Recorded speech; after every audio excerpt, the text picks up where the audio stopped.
नमस्कार, मैं हूं आपके साथ अनुपमा खोबरे और आप देख रहे हैं एबीसी न्यूज।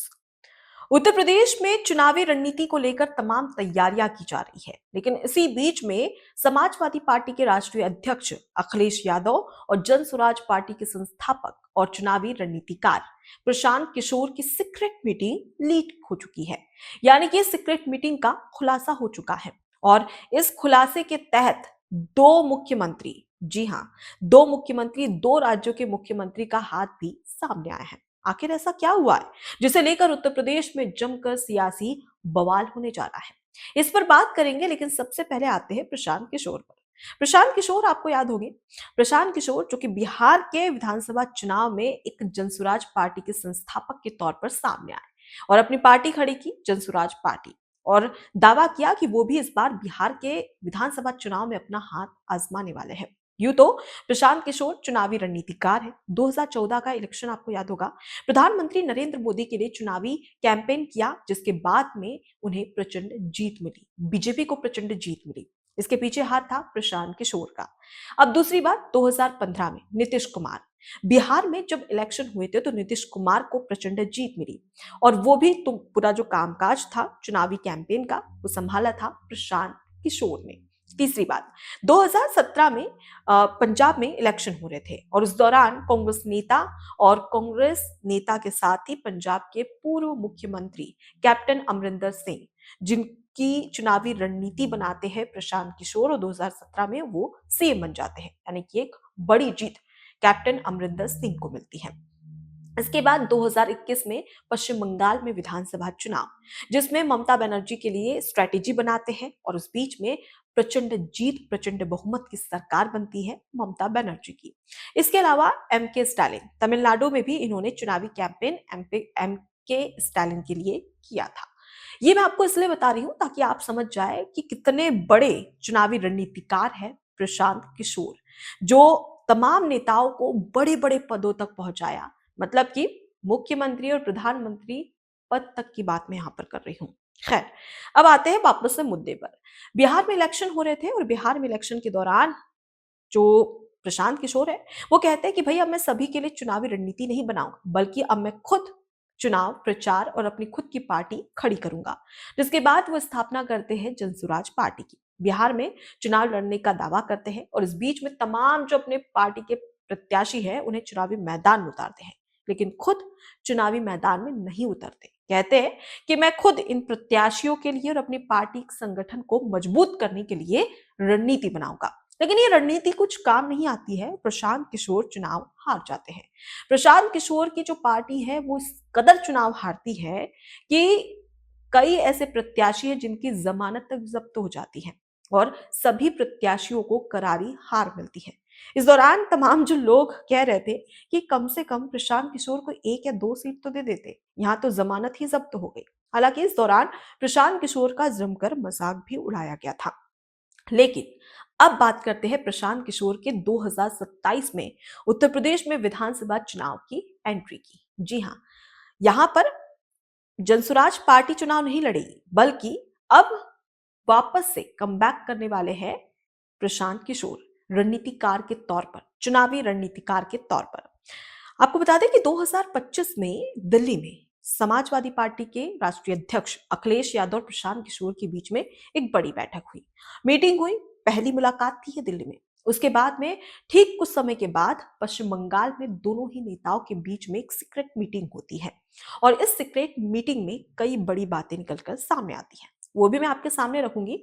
लेकिन क्या आपको पता है इन दोनों नेताओं को मिलाने में किसका हाथ था? इसमें दो राज्यों के मुख्यमंत्री, एमके स्टालिन और पश्चिम बंगाल की मुख्यमंत्री ममता बनर्जी, एमके स्टालिन तमिलनाडु के मुख्यमंत्री, इन दोनों ही मुख्यमंत्रियों का हाथ था। दरअसल कहा जा रहा था कि प्रशांत किशोर से मिलने से पहले ममता बनर्जी और एमके स्टालिन से मिले थे अखिलेश यादव।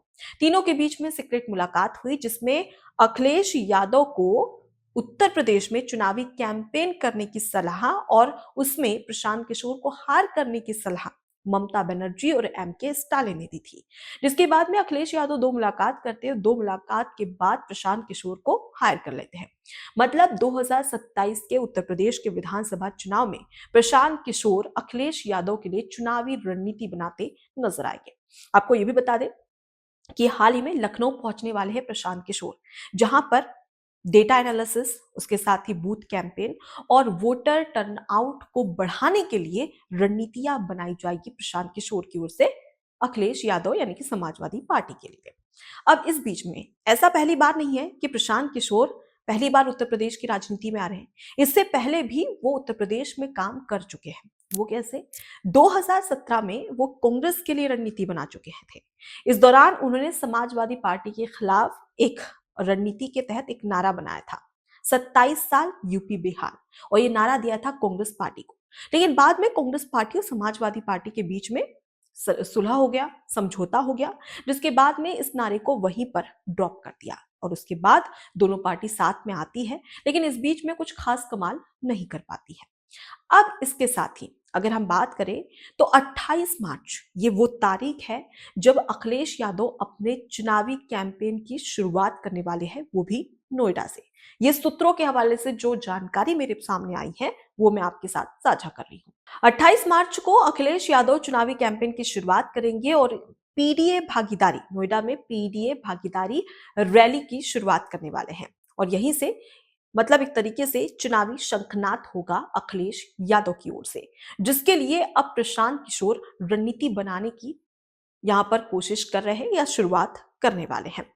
अब इस बीच में अगर बात करें तो देखिए, अखिलेश यादव इस बार के विधानसभा चुनाव को करो या मरो की स्थिति मान रहे हैं। जी हाँ, दरअसल किसी भी तरीके से अखिलेश यादव कॉम्प्रोमाइज नहीं करने वाले हैं। इसीलिए प्रशांत किशोर की जो कंपनी है आईपैक की टीम को हायर कर चुके हैं और वो जल्द ही लखनऊ में आने वाली है। कहा जा रहा है कि प्रशांत किशोर अखिलेश यादव के लिए पर्दे के पीछे काम करते हुए नजर आएंगे और चुनावी कैंपेन को संभालते हुए नजर आएंगे। और अखिलेश यादव सिर्फ यहाँ पर आईपैक जो प्रशांत किशोर की टीम है या जो कंपनी है उसे ही हायर नहीं कर रहे, बल्कि उत्तर प्रदेश में चुनाव जीतने के लिए अखिलेश यादव ने दो और कंपनियां हायर की है। पहली मुंबई की है और दूसरी कर्नाटक की।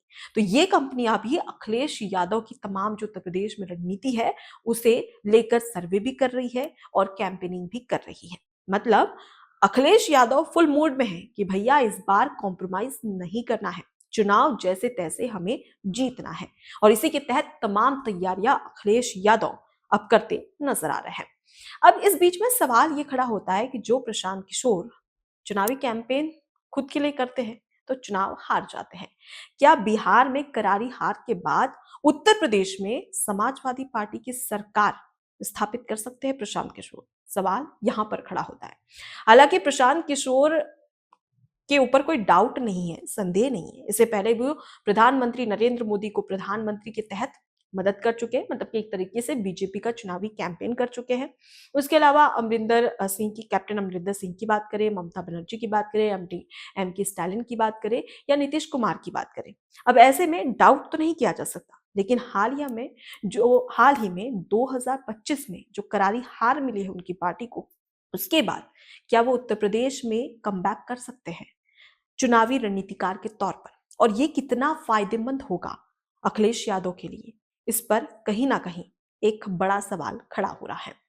फिलहाल आपको बता दें कि 2022 में जब उत्तर प्रदेश में विधानसभा चुनाव हुए थे तो उस समय समाजवादी पार्टी की 111 सीटें आई थी। हालांकि अपनी सरकार अखिलेश यादव नहीं बना पाए थे। फिर आता है 2024 का लोकसभा चुनाव, जिसमें बीजेपी को पीछे छोड़कर 37 सीटें, यानी कि उत्तर प्रदेश में सबसे ज्यादा 37 सीटें लेकर आते हैं अखिलेश यादव। इसलिए वो हारने के मूड में बिल्कुल नहीं है और इसी के चलते अभी से कमर कस ली है और जमकर तैयारियां कर रहे हैं और जमकर चुनावी कैंपेन को लेकर फोकस भी कर रहे हैं और साफ तौर पर कह दिया है कि भाई इस बार जो स्थिति है वो करो या मरो जैसी स्थिति है। इसलिए इस बार कोई भी कॉम्प्रोमाइज नहीं किया जाएगा, इस बार जीत ही चाहिए, ये कहना है अखिलेश यादव का, जिसके चलते वो तमाम तैयारियां यहां पर कर रहे हैं। लेकिन क्या अखिलेश यादव को इस बार उत्तर प्रदेश के चुनाव में जीत मिलती है या हार, ये तो वक्त बताएगा। फिलहाल इस पूरे विश्लेषण को लेकर आपकी क्या राय है, यूपी इलेक्शन को लेकर आपकी क्या राय है, कमेंट बॉक्स में जरूर बताइएगा। नमस्कार। एबीसी हिंदी न्यूज़ आज ही जुड़िए हर खबर के साथ।